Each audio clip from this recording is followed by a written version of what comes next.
What if I told you that in the shadows of history, there were tribes and secret cults who believed that the gods demanded more than prayers, that the divine was not fed by words, but by flesh and spirit?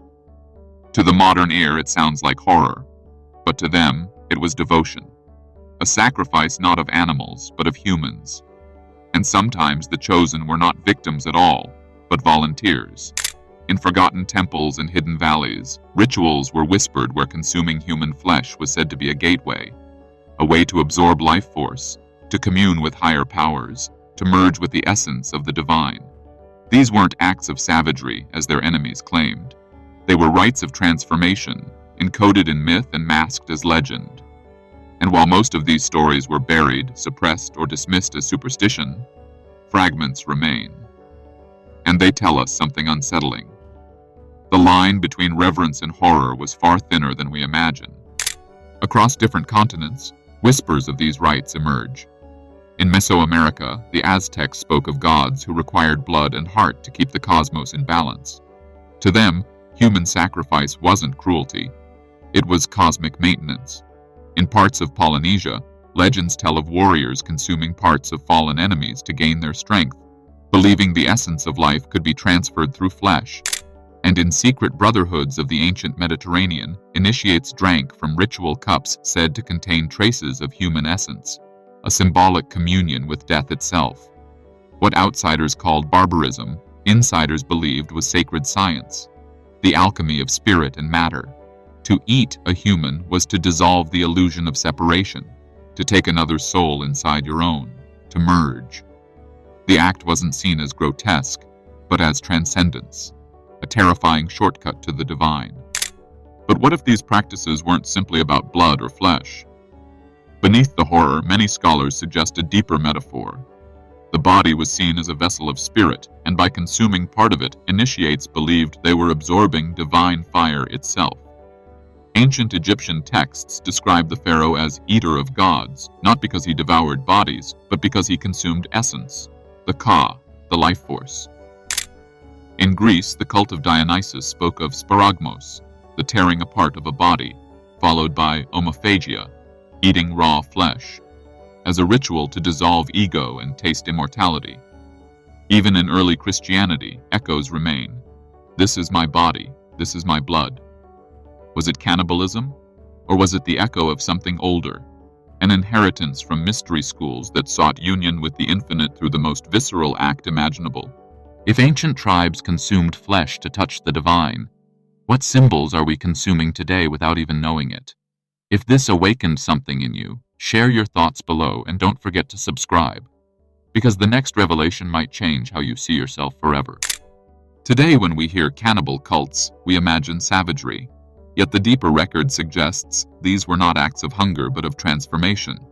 The Aztec priests spoke of the Teotlixiptla, the god impersonator, chosen to embody a deity for a season, then sacrificed, his flesh ritually eaten so the people could share the god's life force.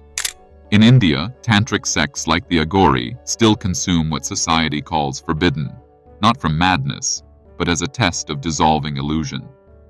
To them, eating the unclean collapses the barrier between sacred and profane. And in secret orders of medieval Europe, the Eucharist was whispered to be far more than symbol, a survival of older rites that bound initiates through blood.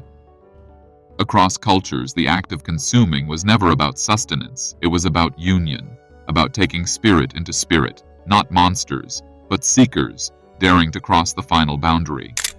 Why does the idea of consuming flesh terrify us, and yet fascinate us? Because the symbol never died. It migrated. In Christianity, the Eucharist still speaks. This is my body. This is my blood. Billions repeat these words without realizing they echo ancient rites of sacred consumption. In tribal initiations, eating the heart of a slain enemy was believed to transfer courage. In mystery schools, the symbolic act of devouring a deity meant absorbing divine power. Even in modern culture, the archetype persists. Horror films, vampire legends, zombie myths, they are not random. They are shadows of something older, reminding us that to eat is to take in life itself. The terror arises because the line between nourishment and violation is razor thin. To consume another is the ultimate intimacy and the ultimate taboo. That is why societies buried these practices under fear. And yet, in symbols and rituals, they still whisper through time. But if these practices carried such power, why were they buried? Because power unregulated is dangerous. When the church rose, it needed to tame the raw, untamed forces of older rites. What once was sacred became labeled savage. Mystery schools went underground. Shamans were branded witches. The Inquisition silenced entire traditions with fire and fear. Cannibalism became the ultimate taboo, not only because of horror, but because it symbolized access to life force beyond institutional control. Imagine if people truly believed they could draw courage, wisdom, or divinity directly from ritual, without priests, without dogma. That was unacceptable to the powers of the age. So they reframed it as monstrous, rewriting memory itself. Yet fragments survived. In Eucharist, in hidden texts, in whispered stories of shamans and healers. And every time horror fiction revives the fear, it also revives the memory. The question is, were they wrong, or did they fear what might awaken? In the modern age, the language has shifted, but the archetype remains. Psychologists like Carl Jung spoke of the shadow, the part of the psyche that we fear, repress, and yet secretly need to integrate. What ancient cannibal rites enacted in flesh, Jung described in mind, consuming what terrifies us so that we might become whole. Today, we no longer gather around fires to eat the strength of an enemy, but we still devour stories, films, and myths that echo the same hunger. Every horror movie, every tale of vampires and zombies is a subconscious ritual, a safe place to face the terror of being consumed, while secretly desiring to absorb what lies within. Modern spirituality reframes it too. Breathwork, tantra, plant medicine, all are ways to ingest energy, to merge with forces greater than ourselves. The taboo has changed costume, but the core remains. We seek transformation by taking something in, letting it become part of us. So what do these echoes of cannibal rites truly reveal? They whisper of a deeper hunger, not for flesh, but for essence.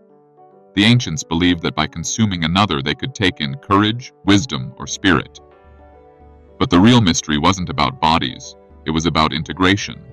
To eat was to merge. To merge was to transcend. In myths across the world, from Aztec sacrificial feasts to Dionysian mysteries, the act was never only violent. It was sacred theater, a symbolic attempt to dissolve separation and taste the divine hidden in all life. Today, the shadows of those rites still live in us. When we face fear, when we embrace what repels us, when we dare to digest our shadow, we enact the same timeless ritual. Cannibalism, stripped of horror, becomes a metaphor, humanity's desperate attempt to bridge the gap between mortal and eternal. The question is, will we keep feeding on each other blindly, or finally awaken to the truth that the divine we seek has always been within? If consuming flesh was once seen as a gateway to the gods, do you think our modern world is still feeding on something? Maybe not bodies, but beliefs, fears, or even souls?